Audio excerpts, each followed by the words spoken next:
자, 이번 시간부터는 여러분들이 이제 국토계획법이라는 법을 가지고 내용을 좀 정리를 하도록 하겠습니다. 자, 여러분들이 이 국토계획법이라는 법이 어떻게 제정이 됐는지 연역을 하는 것도 학습에 도움되는 부분이 있기 때문에 먼저 말씀 좀 드리겠습니다. 여러분들이 이 땅이라는 것은요, 용도 지역이라는 게 지정이 되어 있습니다. 그 용도라는 단어는 쓰임새를 말하는 거죠. 그 다음에 지역은 땅을 칭하게 되는데, 대한민국 땅 어디를 가시더라도 해당 땅의 용도를 다 법적으로 정해 놨습니다. 그걸 용도 지역이라고 칭하게 되는데요. 먼저 도시지역이라는 용도 지역이 있는데요. 여러분들 여기서 하나 먼저 주의하셔야 될 게 있습니다. 여러분들이 공법을 배우는 과정에 도시지역이라는 단어가 나오면은요, 그 혹시나 여러분들이 우리가 도시다, 농촌이다, 산촌이다 이렇게 표현하는 부분이 있죠. 거기서 말하는 도시가 아닙니다. 공법에서 말하는 도시지역이라는 표현은 용도지역 개념입니다. 우리가 이제 용도지역 내용으로서 도시지역 안에 주거지역, 상업지역, 공업지역, 녹지지역 이런 표현이 나타나게 될 겁니다. 그때 표현하는 도시지역이란 표현이지 도시, 농촌, 산촌, 어촌 할 때 도시라는 개념이 아니다는 것, 그거 먼저 좀 주의해 주시기 바라고요. 도시지역이란 용도지역이 있었고요.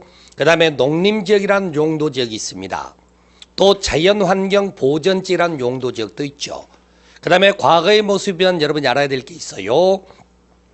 농림지역에 준한다고 해서 준농림지역이 있었고, 도시지역에 준한다고 해서 준도시지역이라는 게 있었습니다. 이렇게 해서 과거는 용도지역이 기본이 이제 5가지 형태로 구성이 되어 있었는데, 어떤 문제가 있었느냐? 도시지역이란 용도지역에서는요, 도시계획법이라는 법이 적용이 되어 있습니다. 여러분들 그 법률 이름이라는 것도 여러분 보통 이렇게 봅시다. 모든 사물의 명칭은 사물의 가장 본질적 내용을 표현하는 게 사물의 명칭이라고 보시면 돼요. 예를 들어 책상, 책을 펴놓는 뭐 상이란 그런 의미겠죠. 밥솥 하면 뭐죠? 밥을 만드는 솥이라는 얘기 아닙니까? 그런 식으로 우리가 법률 이름도 똑같다고 보시면 돼요. 도시계획법이라는 법은요, 도시지역이란 용도지역인데 도시지역은 개발을 하는 땅이에요. 개발하는데 계획을 세워서 개발을 한다, 그런 의미에 관한 법률이라고 이해하시면 돼요.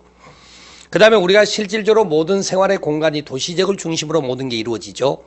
그래서 도시지역이 중심지역이 되다 보니까 나머지 지역을 뭐라고 부르죠? 비도시지역 또는 도시적 외지역, 그렇게 칭해 볼 수가 있습니다. 그러면서 비도시지역에서 적용됐던 법은요, 국토이용관리법이라는 법이 적용이 됐습니다. 그러면 국토이용관리법은 국토 전체를 어떻게 이용하고 관리할 것인가에 관한 내용을 담는 법이다, 이렇게 볼 수가 있어요.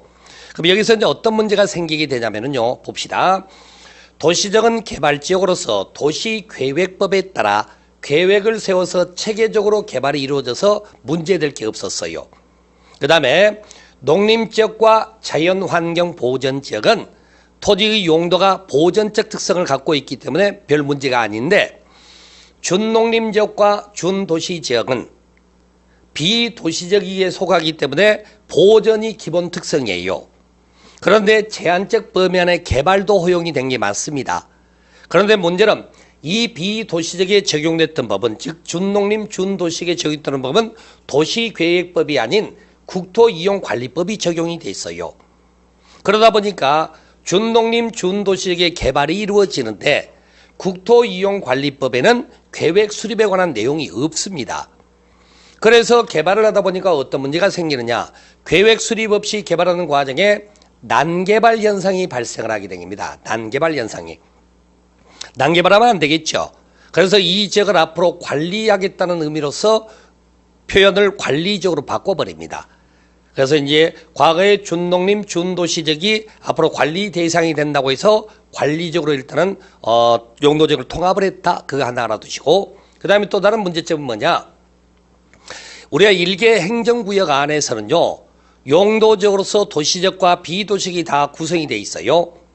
근데 자 봅시다. 골목길 사이를 두고 오른쪽은 도시지역, 왼쪽은 비도시지역 이렇게 지정될 수가 있다는 겁니다. 그러면 행정행위를 담당하는 공무원이 오른쪽을 찾아 들어갈 때는 도시계획법을 펴고 말을 해야 되고, 왼쪽으로 찾아갈 때는 국토이용관리법을 펴고 말을 해야 됩니다. 얼마나 번거로움이 있어요. 바로 그런 것들이 여러 가지 문제가 있어서 이 양법을 통합을 합니다. 통합을 해서 2002년 1월 1일자로 제정돼서 시행되는 국토의 계획 및 이용에 관한 법률로 통합을 하게 됩니다. 그럼 국토의 계획 및 이용에 관한 법률은 어떻게 돼 있어요? 국토 전체에 걸쳐서 계획을 세우는 거죠. 과거는 어떻게 됐는데, 과거는 도시적에 한해서만 계획 수립이 있었던 거지 않습니까? 그리고 이제 그렇게 수립된 계획에 따라 토지 이용하는 법률이다. 이렇게 해서 이제 전체를 통합했다. 바로 그 내용 좀 알아두실 필요가 있죠. 바로 이제 그런 과정에서 우리가 국토계획법은 어떻게 구성되는지 설명을 좀 드려볼게요. 일단 법이 적용되는 대상 지역은 적용 대상의 국토 전체란 말이겠죠. 그리고 계획 수립과 토지 이용에 관한 법률이다. 그렇게 이제 국토의 계획 및 이용에 관한 법률이 되죠. 그런데 이 국토계획법이라는 게 부동산 공법의 일종입니다. 부동산 공법이라는 특징이 뭐였죠? 각종 규제에 해당되는 법률이다라고 보는 거죠. 그럼 어떤 규제가 있느냐? 계획 수립에 따른 규제와 토지 이용에 따른 규제에 그렇게 표현하게 되는 겁니다. 이런 규제에 관한 내용을 배우시겠다는 내용이 되는 거죠. 그러면서 계획 수립당에서 첫 번째 학습하는 게 뭐냐면은 세 가지 행정계획 수립 절차를 배우시게 되는 거예요. 이건 이렇게 한번 생각해 보시랍니까?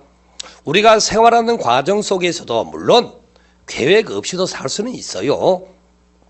그런데 일반적으로 어떻습니까? 뭔가 목표가 설정되면은 그 목표를 도달하기 위해서 계획을 이렇게 세우지는 않습니까? 똑같은 원리로 이해하세요. 토지 이용도 무분별하게 이용할 게 아니라 계획을 세워서 이용을 하자는 얘기입니다. 계획을 세워서. 바로 그래서 그 내용 중에서 광역 도시계획이라는 게 있고 도시기본계획이 있고 도시관리계획이라는 게 있습니다. 그래서 이 세 가지 계획 수립 등에 관한 또는 그 절차에 관한 내용을 우리가 학습하시게 되고요. 그 다음에 이어서 배우는 건 뭘 배우시냐? 그중에 관리계획이라는 게 구체적 집행계획을 해당되는데 관리계획의 구체적 종류가 실은 6가지가 있습니다. 그래서 6가지 내용으로서 용도지역, 용도지구 지정 변경, 용도구역 지정 변경, 기반시설의 설치 정비 개량, 도시개발사업 및 정비사업에 관한 계획, 지구단위 계획구역 지정, 지구단위 계획 수립, 입지규제 최소구역 지정 및 입지규제 최소구역 계획 수립. 바로 이 구체적 내용 6가지를 관리계획의 종류라고 해서 여러분이 구체적으로 학습을 하시게 되는 거죠. 그 다음에 두 번째 토지 이용 파트로 넘어와서 보시는 것은 우리가 토지를 이용하는 데 있어서 측면을 나눠서 얘기를 합니다. 적극적으로 이용하는 것을 개발이라고 그러고 소극적으로 이용하는 것을 보전이라고 칭할 수가 있습니다. 개발이라고 하는 것들은 어떤 것이냐?